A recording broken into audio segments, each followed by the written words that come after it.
Project launch करेंगे। जी। ये था भारत के बारे में। जी। तपेश जी, आप मार्केट के बारे में कोई चाहेंगे? देखिए मैम, अभी हॉलीडे चल ही रहा है, 2 जनवरी तक मार्केट थोड़ा हॉलीडे जी। मोड पे ही रहेगा। बहुत ज्यादा यहाँ पे एफआईज हम्म। फ्लोज की उम्मीद नहीं है, तो किसी भी मार्केट में बहुत बड़े मूवमेंट की उम्मीद अभी हम नहीं कर रहे हैं। हालांकि एक फेयर था, कोविड फेयर था, जिसके कारण हमने मार्केट में एक डिसेंट करेक्शन देखा। अब वो फेयर अभी न्यूट्रल होता हुआ हम्म। दिख रहा है। अभी हम ये नहीं बोल रहे पूरी तरह से सॉल्व हो गया, अब जो न्यू डेवलपमेंट होंगे उस पर मार्केट रिएक्ट करेगा। बट एज ऑफ नाउ जो सिचुएशन है, उस मार्केट को जितना करेक्ट होना था on a COVID fear, I am talking about the Indian market, hmm. वो हो चुका है। जी। तो अब वापस यहाँ पे हम्म। काफी मतलब एक स्टेबिलिटी देखने को मिल रही है।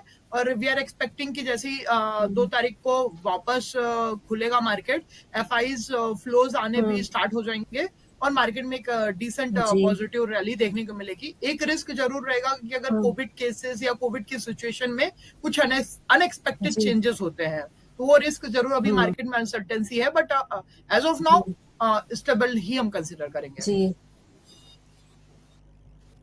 जी, बिल्कुल। और अभी देखें अगर तो फर्टिलाइज़र में सब्सिडी हाइक हुआ है पिछले 1 हफ्ते में, तो स्टॉक्स जो हैं वो ऊपर नज़र आ रहे हैं, तो उसके बारे में आप क्या कहेंगे? एक मिनट, एक मैम मिनट, एक मिनट, एक मिनट। जी। मैडम, जरा करेक्शन है कि फर्टिलाइजर सब्सिडी हाइक जी। नहीं हुआ है, उसका एक्सपेक्टेशन है बजट में। जी, ओके। एक्सपेक्टेशन है बजट में। जी, जी। उसको बजट में एक्सपेक्टेशन है, उस बैकग्राउंड में काफ़ी उतार चढ़ाव आ रहा है।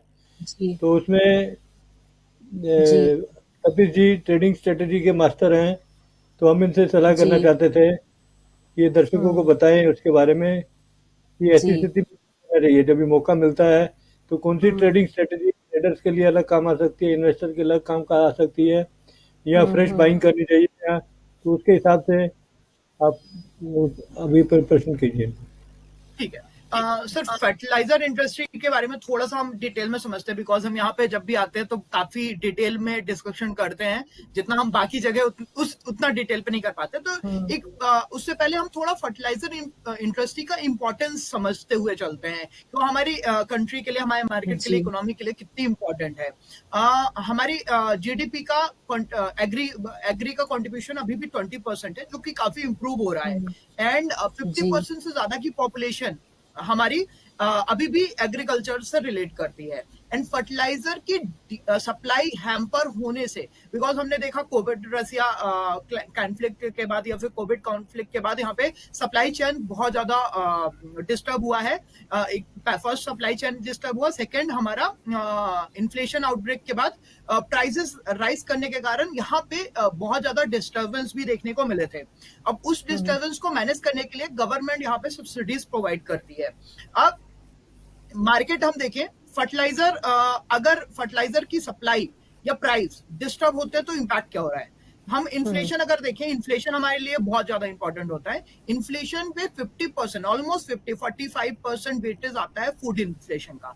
एंड फर्टिलाइजर के प्राइस बढ़ेंगे या सप्लाई हैम्पर होगी, डायरेक्टली हमारे एग्रीकल्चर के प्रोडक्शन को हैम्पर करेगा। और एग्रीकल्चर का प्रोडक्शन हैम्पर होगा, हमारा इन्फ्लेशन हैम्पर होगा, पहली चीज। दूसरी चीज, ये हमारे जीडीपी पे भी 20% कॉन्ट्रीब्यूट करता है। फर्टिलाइजर पे कुछ अप्स डाउन हुआ तो 20% जीडीपी का कॉन्ट्रीब्यूशन भी अप्स डाउन होगा, बिकॉज हमारी पॉपुलेशन काफी अच्छी है और उस पॉपुलेशन के हिसाब से हम यहाँ पे फूड फूड क्राइसिस अफोर्ड नहीं कर सकते। हम प्रोडक्शन पे शॉर्टफॉल अफोर्ड नहीं कर सकते, और प्रोडक्शन को मैनेज करने, एग्री प्रोडक्शन को बैलेंस रखने पे या फिर इंप्रूव करने के लिए हमें फर्टिलाइजर बहुत ज्यादा इंपॉर्टेंट होता है। अब फर्टिलाइजर की सब्सिडी की जब हम बात करते हैं, तो फर्टिलाइजर का रॉ मटेरियल पहले समझते हैं, उसमें लगते क्या है। रॉ मटेरियल्स पे हमारे मेजर 3 से 4 केमिकल्स लगते हैं। तो और वो केमिकल्स भी हम अभी इंपोर्ट कर रहे हैं। अभी एज ऑफ नाउ अगर हम डेटा देखें तो फर्टिलाइजर 70% प्रोडक्शन हम इंडिया पे ही प्रोड्यूस इंडिया पे ही कर रहे हैं, 30% अभी भी हम इंपोर्ट कर रहे हैं। बट जो 70% हम प्रोड्यूस कर रहे हैं, उसका रॉ मटेरियल समहाउ अभी भी हम इंपोर्ट कर रहे हैं। रॉ मटेरियल अभी भी हम इंपोर्ट कर रहे हैं in form of chemicals. But अभी हम करंट सिनेरियो पे देखें तो हमारी जो केमिकल इंडस्ट्री है इंडिया की, काफी अच्छे से इम्प्रूव होती हुई दिख रही है। यहाँ पे काफी सारी फ्रंट लाइन कंपनीज है, चाहे हम टाटा केमिकल की बात करें, यूपीएल की बात करें, या फिर जो फर्टिलाइजर और केमिकल दोनों भी हैं, ये काफी अच्छे से ये फ्रंट लाइन पे, बट फ्रंट लाइन में भी हम यहाँ पे 75 टू 80 कंपनीज हैं, कंपनीज है जो काफी अच्छा मार्केट में कर रही हैं, मतलब मार्केट में जो डिमांड, मतलब रॉ मटेरियल की सप्लाई है उसको अच्छे से फुलफिल करने के लिए मार्केट क्रिएट कर रही हैं। अब सब्सिडी की हम बात करते हैं तो यहाँ पे हमें दोनों ही सब्सिडीज पे ध्यान देना पड़ेगा, चाहे वो डायरेक्ट फर्टिलाइजर की सब्सिडी हो या रॉ मटेरियल जो केमिकल्स की सब्सिडी की बात चल रही है उसकी सब्सिडी हो। आने वाले टाइम पे हम यहाँ पे अभी गवर्नमेंट ने ग्रीन हाइड्रोजन की भी बात कर रहे हैं, जो कि एक काइंड ऑफ रॉ मटेरियल हो सकता है फर्टिलाइजर को करने के लिए, जिसके लिए गवर्नमेंट ने अभी $2 बिलियन का कुछ प्रपोजल रखा है। तो हो सकता है अभी जैसे फर्टिलाइजर की जो कॉस्ट है बढ़ी थी ड्यू टू इन्फ्लेशन ब्रेकआउट, वो ग्लोबल मार्केट में अभी थोड़ा सा उसमें कूल ऑफ हमें देखने को मिला है। तो देयर आर चांसेस कि अभी बजट आने वाला है, बजट में गवर्नमेंट डायरेक्ट फर्टिलाइजर के साथ साथ केमिकल्स को भी बैलेंस करना पड़ेगा, क्योंकि यहाँ पे हम फर्टिलाइजर का प्रोडक्शन तो कर रहे हैं, बट उसका जो रॉ मटेरियल है केमिकल्स वो हमें इंपोर्ट करना पड़ रहा है, तो उसके भी उसके इंपोर्ट को भी कम करना बहुत ज्यादा जरूरी है गवर्नमेंट के हैंड पे। तो गवर्नमेंट यहाँ पे हम दोनों ही सब्सिडी को साथ लेके चलेंगे तो हम इंडस्ट्री को ज्यादा अच्छे से समझ पाएंगे। आइडियली हम लोग करते क्या है, फर्टिलाइजर की सब्सिडी को हम वेटेज दे देते हैं, बट केमिकल वाले को हम छोड़ देते हैं, बट दोनों को हमें अलग नहीं रखना चाहिए, दोनों को एक साथ हमें देख के चलना चाहिए। अभी इंडस्ट्री में जो चैलेंज हो रहे हैं उन पे हम डिस्कस करें। First of all supply shortage है, रॉ मटेरियल शॉर्टेज है, जिसके कारण यहाँ पे प्रोडक्शन पे थोड़ा सा प्रॉब्लम फेस करनी पड़ रही है। एंड अगर हम ग्लोबल सिनेरियो देखें, एनर्जी क्राइसिस अभी immediately Europe, specially Europe and Russia की हम बात करें, इमीडिएटली सॉल्व नहीं होने वाला है। तो ये जो थोड़ा सप्लाई चेन डिस्टर्बेंस है ये थोड़े लंबे टाइम तक चलने वाली है, तो इंडस्ट्री में इस सप्लाई चेन का थोड़ा सा प्रॉब्लम रहेगा। सेकेंड चीज, इन्फ्लेशन के कारण रॉ मटेरियल के प्राइस शूट ऑफ हुए, जिसके कारण जो सब्सिडी दी जा रही है डायरेक्ट इंडस्ट्री प्लेयर्स को, वो सब्सिडी में थोड़ा डिले हो रहा है, क्योंकि गवर्नमेंट पे भी काफी सब्सिडी के कारण प्रेशर पड़ रहा है। अब वो डिले होने के कारण जो इंडस्ट्री की वर्किंग कैपिटल है, क्योंकि जो पार्टिसिपेंट्स है वो तो डेट लोन लेके काम कर रहे हैं और वो सब्सिडी के बेसिस पे ज्यादा लोन ले रहे हैं कि वो अपना वर्किंग साइकिल को मैनेज कर पाएंगे। बट अगर सब्सिडी में डिले होता है या सब्सिडी कम आती है तो उनकी वर्किंग कैपिटल भी हैम्पर हो रही है। Second thing. Third thing, import अभी जो हमारे केमिकल्स की हम बात करें तो केमिकल का मार्केट इंडिया में इवॉल्व हो रहा है काफी अच्छे से। केमिकल इंडस्ट्री इंडिया पे बढ़ रही है जो रॉ मटेरियल्स की डिमांड को फुलफिल करेगा, लेकिन अभी भी यहाँ पे थोड़ा बहुत काम बाकी है, जिसको होने में एटलीस्ट आप बोल सकते हो कुछ महीने, कुछ साल लग सकते हैं। और उसके बाद माइट भी हो सकता है अभी जो हम रॉ मटेरियल के डिपेंडेंट है दूसरी कंट्रीज पे, वो उतना ना रहे। तो जो फ्यूचर है फर्टिलाइजर इंडस्ट्री का, फर्टिलाइजर इंडस्ट्री हमारी क्योंकि पॉपुलेशन तो काफी अच्छी है और पॉपुलेशन को फीड करने के लिए हमें अपना एग्रीकल्चर का प्रोडक्शन हम हैम्पर नहीं कर सकते, तो फर्टिलाइजर का यूज तो रहेगा और यूज के साथ रॉ मटेरियल भी हमारे पास आने वाले टाइम पे इंडिया पे ही रहेगा। रॉ मटेरियल भी हमें बहुत ज्यादा इंपोर्ट नहीं करना पड़ेगा। साथ ही इन्फ्लेशन का प्रॉब्लम भी इंडिया में तो सॉल्व हो गया है, लेकिन अभी ग्लोबल इन्फ्लेशन सॉल्व न होने के कारण जो हम इंपोर्ट कर रहे हैं उसमें हमें प्राइस हैम्पर हो रहा है। गवर्नमेंट सब्सिडी समहाउ से बैलेंस कर रही है, बट जस्ट बिकॉज प्राइस इतने ज्यादा बढ़े हैं कि सब्सिडी के बाद भी यहाँ पे कुछ प्रॉब्लम फेस की जा रही है। मतलब अभी भी पूरा प्रोटेक्शन फुल स्केल पे, मतलब जिस हिसाब से होना चाहिए उस हिसाब से नहीं हो पा रहा है। फ्यूचर काफी अच्छा है, ग्रोथ काफी अच्छी है फर्टिलाइजर इंडस्ट्री की। इकोनॉमी और इन्फ्लेशन दोनों पे ही ये डायरेक्टली इम्पैक्ट करता है, लेकिन आने वाले अभी कुछ महीनों के लिए या फिर एक साल तक के लिए यहाँ पे थोड़ा सा स्ट्रगल रहेगा। फ्रंट लाइन कंपनियां फिर भी मैनेज कर सकती हैं, बट जो मिड साइज या स्मॉल साइज कंपनीज हैं उनको अपने रॉ मटेरियल अरेंज करने के लिए उनकी कॉस्ट एक सर्टेन कॉस्ट, बिकॉज यहाँ पे जो चैलेंज है ना वो कॉस्ट का है, बिकॉज प्राइस इंक्रीज हो रहे हैं तो और कॉस्ट को मैनेज वही कर पाएगा जो बड़ा प्लेयर है। तो छोटे प्लेयर को कॉस्ट मैनेज करने पे, अपने वर्किंग कैपिटल को मैनेज करने पे अभी भी थोड़ा सा प्रॉब्लम फेस करना पड़ सकता है। बट अगर हम लंबा पीरियड लेके चले तो इंडस्ट्री काफी इंटरेस्टिंग है, काफी ग्रोइंग है। एक साल का प्रॉब्लम है, एक साल में सिचुएशन स्टेबल होती हुई दिखेगी, एक साल बाद यहाँ पे काफी अच्छा ग्रोथ देखने को मिल जाएगा। बजट ओरिएंटेड इंडस्ट्री है, बजट में फॉर श्योर यहाँ पे काफी अच्छा ध्यान रखा जाएगा। और साथ ही फर्टिलाइजर के साथ साथ जो हमारे केमिकल इंडस्ट्री है उस पे भी ध्यान रखना जाएगा, तो उसका डबल बेनिफिट यहाँ पे शॉर्ट टर्म में मिलता हुआ जरूर दिखेगा। बट अगर यहीं पे हम थोड़े से बड़े लंबे टाइम के लिए इन्वेस्टर्स की बात करें तो थोड़ा सा यहाँ पे वेट करना चाहिए, और वेट करने के लिए कौन सी स्ट्रेटजी होंगी वो हम अब डिस्कस कर सकते हैं। जी, और ये ऐसे आपने में बैकग्राउंड ये अच्छी बताई, जी ये आपने जी जी बैकग्राउंड अच्छी प्लीज बताई। तो अब इसमें इन्वेस्टर जिनके पास स्टॉक है, अभी हाँ इसका प्रभाव ये पड़ा है कि हालांकि दिक्कतें आपने बताई हैं, लेकिन मार्केट ने एक ही सिग्नल में इसको समझा है कि मार्केट में स्टॉकों के भाव बढ़ रहे हैं फर्टिलाइजर और केमिकल्स के। बिल्कुल बिल्कुल सर। तो ये एक तरफा इसका मतलब सब्सिडी ज़्यादा आने वाली है, या सब्सिडी से कंपनियों को फायदा होने वाला है, सब्सिडी से शेयर होल्डरों को फायदा होने वाला है। सब्सिडी देखिए सर, यहाँ पे सब्सिडी ज्यादा आएगी कम आएगी अभी थोड़ा सा बोलना कम है, क्योंकि यहाँ पे दोनों साइड के व्यू आ रहे हैं। फर्स्ट ऑफ ऑल यहाँ पे कॉस्ट थोड़ी कम हुई है, तो एक परसेप्शन ये भी किया जा रहा है कि पहले एक्सपेक्टेशन से थोड़ी कम सब्सिडी दी जाएगी फर्टिलाइजर को डायरेक्ट, बट वो समहाउ गवर्नमेंट मैनेज कर रही है कि केमिकल इंडस्ट्री, मतलब जैसे हम ग्रीन हाइड्रोजन की बात करें तो ग्रीन हाइड्रोजन पे भी सम सब्सिडी देगी, सम बेनिफिट्स देगा, और सम डायरेक्ट फर्टिलाइजर पे भी देगा। तो गवर्नमेंट इस चीज को बहुत लाइटली नहीं लेगा, क्योंकि फर्टिलाइजर की सप्लाई थोड़ी भी हैम्पर हुई तो डायरेक्टली हमारे फूड इन्फ्लेशन को हैम्पर करेगा, और फूड इन्फ्लेशन ऑब्वियसली हमारी इकोनॉमी को हैम्पर करेगा। और इनके फर्स्ट और सेकंड चीज वो भी है कि ऑब्वियसली इतनी बड़ी पॉपुलेशन को फीड करना बहुत ज्यादा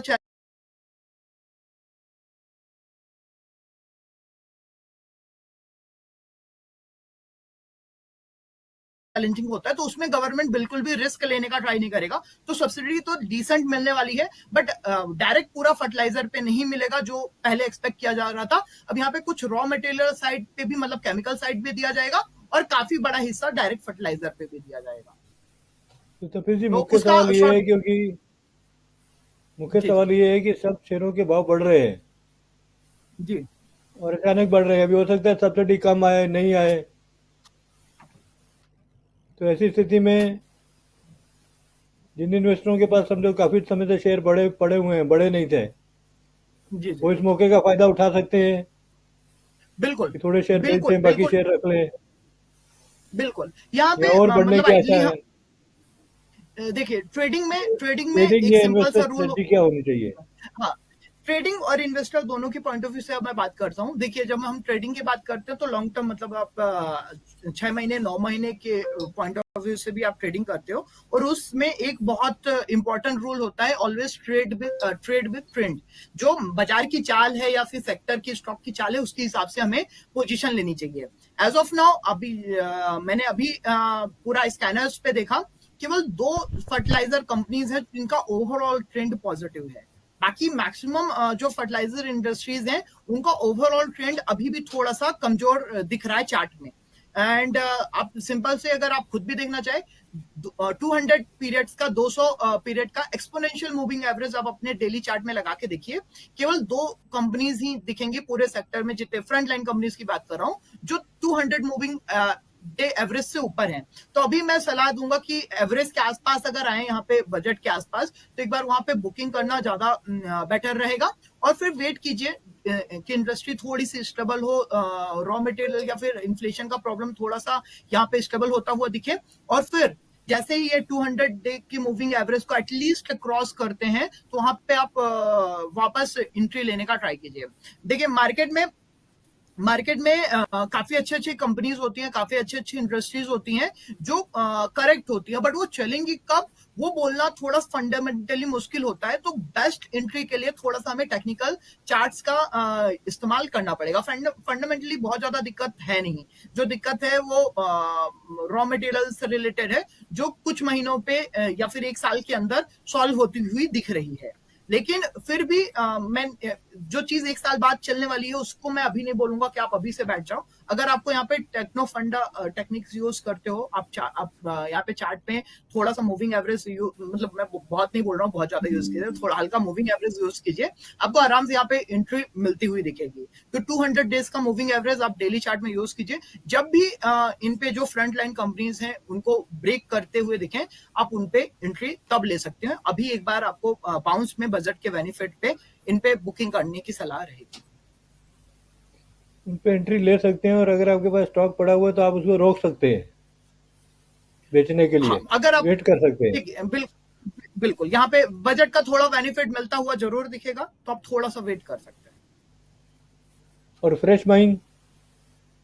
फ्रेश बाइंग के लिए ट्रेडर्स के लिए ऑब्वियसली यहाँ पे नहीं, अगर कोई लंबे टाइम के लिए खरीदना चाह रहा है तो मैं यहाँ पे यही बोलूंगा कि आप थोड़ा सा वेट कीजिए। हालांकि यहाँ पे बहुत हाई वैल्यूएशन नहीं है, वैल्यूएशन सभी कंपनीज के स्टेबल हैं, बट इंडस्ट्री अभी ग्रोइंग है। यहाँ पे फ्रंट लाइन कंपनीज में भी आप देखो ना कि कंपनी के वैल्यूएशन अच्छे भी होते हैं, बट अगर वो गिर गया है तो कितने टाइम पे चलेगा ये बोलना मुश्किल हो जाता है। इसीलिए यहीं पे यही सलाह रहेगी कि बहुत लंबे टाइम तक अभी खरीद के फंसने से बेटर है जब यहाँ पे मोमेंटम स्टार्ट हो तब आप यहाँ पे एंट्री स्टार्ट कीजिए। कोई एक सिंपल सा कंडीशन मैंने आप पे बताया कि आप मूविंग एवरेज को ट्राई कर लीजिए।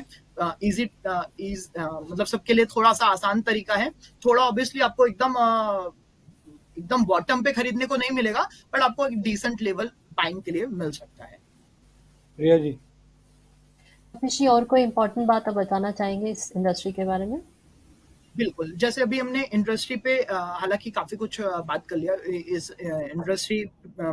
ये इंडस्ट्री हमारे इकोनॉमी पॉइंट ऑफ व्यू से बहुत ज्यादा इम्पोर्टेंट है, बिकॉज दो चीजें हैं जो हम इंपोर्ट करने से नहीं छोड़ सकते। उसमें पहला हमारा क्रूड हो जाता है, दूसरा हमारा फर्टिलाइजर हो जाता है। हालांकि हमारे यहाँ फूड की शॉर्टेज नहीं है, फूड हमें इंपोर्ट नहीं करना पड़ रहा है, बट इतनी बड़ी पॉपुलेशन को अभी हम एक्सपोर्ट भी करने लगे हैं काफी कुछ, बट उस प्रोडक्शन को मेंटेन करना या उस प्रोडक्शन को बढ़ाने के लिए हमें ये इंपोर्ट करना जरूरी होता है। गवर्नमेंट और गवर्नमेंट भी यहाँ पे चाहती है कि जो फर्टिलाइजर या केमिकल हमें इंपोर्ट करने पड़ रहे हैं वो इन फ्यूचर कम हो, और हमारा इंपोर्ट बिल इसमें इंपोर्ट बिल में थोड़ा सा यहाँ पे रिलैक्स मिलता हुआ दिखे। दूसरा, इंडस्ट्री पे हमने बात कर लिया। अब यहाँ पे बात करें, अगर आपको खरीदना है, इन्वेस्टमेंट करना है, तो उसके लिए क्या तरीका होना चाहिए।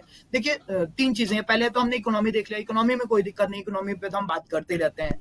इन्फ्लेशन सबसे बेटर है, ग्रोथ सबसे बेटर है, जो इंफ्रा है वो डेवलप हो रहे हैं, चाहे हम हर टाइप की रोड्स की स्पीड बढ़ रही है, पॉलिसीज लिबरल हो रही हैं, तो इकोनॉमी में कोई बहुत ज्यादा फेयर यहाँ पे नहीं लग रहा है। फिर हमने सेक्टर पे देखा, सेक्टर भी इवॉल्व हो रहा है, अभी पूरी तरह से मैच्योर नहीं हुआ है, बट हाँ स्कोप है। थोड़ा सा यहाँ पे स्ट्रगल है due to some external factor, but sector improve हो रहा है। यहाँ पे हमें काफी अच्छे बड़े प्लेयर्स देखने को मिल सकते हैं इन फ्यूचर पे। फिर हम बात करते हैं, अगर कंपनी हमें सेलेक्ट करनी हो तो कंपनी में तीन पैरामीटर होते हैं, क्वालिटेटिव, क्वांटिटेटिव एंड वैल्यूएशन। मतलब गाड़ी है कैसी, मतलब कि उसके फाइनेंशियल्स कैसे हैं, बहुत ज्यादा डेट तो नहीं है, मतलब इटली इसके एसेट ठीक ठाक हैं या नहीं है, प्रॉफिट मार्जिन ठीक ठाक आ रहा है, ये सब चीजें जो हमारे हो जाता है। फिर क्वालिटेटिव में गाड़ी चला कौन रहा है, मैनेजमेंट कैसा है। गाड़ी बहुत अच्छी होगी बट मैनेजमेंट में दिक्कत होगा तो अब गाड़ी अच्छी मर्सिडीज दे तो एक इंसान को दारू पिला के वो कहीं ले जाके उसको एक्सीडेंट कर ही देगा। तो अगर मर्सिडीज है तो उसके लिए ड्राइवर भी मर्सिडीज जैसा चाहिए। मतलब मैनेजमेंट भी बहुत ज्यादा इंपॉर्टेंट होता है कि एक मैनेजमेंट अच्छा होना चाहिए। मैनेजमेंट कैसे पता कर सकते हैं, आप उनके इंटरव्यूज देखो, कॉन्कॉर्स देखो, एनुअल रिपोर्ट में मैनेजमेंट कमेंट्री देखो, आपको थोड़ा आइडिया लगने लगेगा कि मैनेजमेंट बिजनेस को लेके कितना इंटरेस्ट मतलब कितना ज्यादा मेच्योर है, वो थोड़ा सा आइडिया लगने लगता है। आप मैनेजमेंट को ज्यादा ट्रैक करोगे, उनका पास्ट रिकॉर्ड भी देखो कि एटली क्वालिफाइड है प्रॉपर, उनका पहले कहाँ कहाँ काम किया है, अगर इन फ्रंट लाइन के जो मैनेजमेंट है। And after then valuation. अब वैल्यूएशन बोलोगे, वैल्यूएशन बहुत कॉम्प्लिकेटेड होता है। अगर एक कोई रिटेल पार्टिसिपेंट है, वो वैल्यूएशन कैसे चेक करे? ऑब्वियसली आप अपने जो भी आपका रिसर्च हाउस है या फिर वो है एडवाइजर, उसकी हेल्प ले सकते हो। एक छोटा सा मैं एडवाइस दूंगा जिसपे आप खुद भी वैल्यूएशन चेक कर सकते हो। काफी सारी ऐसी वेबसाइट हैं जहां पे आप जाके पी या पीबी, प्राइस टू अर्निंग या price to book value chart देख सकते हो एक साल का, और उस चार्ट में आप एक साल का मीन एवरेज निकाल लीजिए। अगर एवरेज, क्योंकि पी और पीबी में अगर बुकिज्म देखे तो 1 होना चाहिए, पर प्रैक्टिकल हमें कभी 1 नहीं मिलता। पी और पीबी हमें बहुत ज्यादा मिलता है, बट क्योंकि ग्रोथ एडजस्टर्स होता है, कोई कंपनी फ्यूचर में ग्रो करने वाली है तो फॉर श्योर उसका पी और पीबी काफी ज्यादा होगा। अगर कोई ग्रोइंग कंपनी है तो ग्रोथ रेट अच्छी है तो वहां पे हम क्या करना है, हम उससे पर्टिकुलर पी या पीबी को देखना है, वहां पे 1 ईयर का मीन सेटअप करना है। मीन सेटअप कीजिए, एक एवरेज सेटअप कीजिए, और एवरेज से नीचे है तो अंडर वैल्यूड है, हम उसे खरीद सकते हैं। एवरेज के ऊपर है तो हमें उसके थोड़ा वेट करना चाहिए। अब एवरेज से अगर नीचे आ गई है तो एवरेज से नीचे आने के दो रीजन होंगे, या तो प्राइस में फॉल आया हो या अर्निंग में राइज आया हो। अर्निंग बढ़ी हो इसके चांसेस कम होते हैं अगर पी गिरा है तो, दूसरा ही चांस ज्यादा होता है कि प्राइस गिरा हो।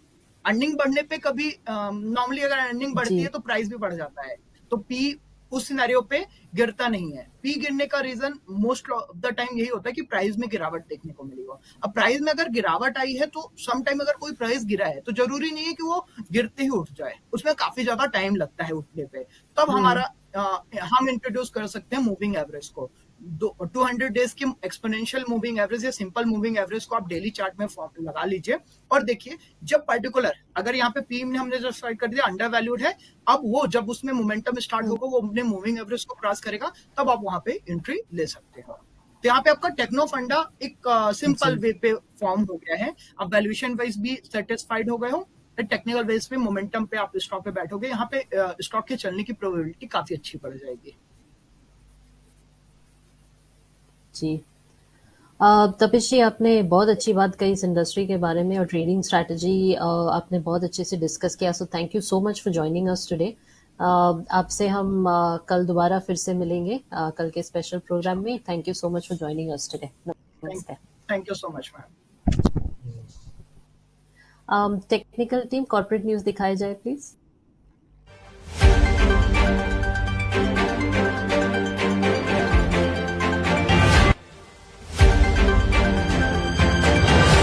टाटा पावर की सहायक company Tata power renewable energy limited को Tata power Delhi distribution limited के लिए 255 MW हाइब्रिड प्रोजेक्ट स्थापित करने के लिए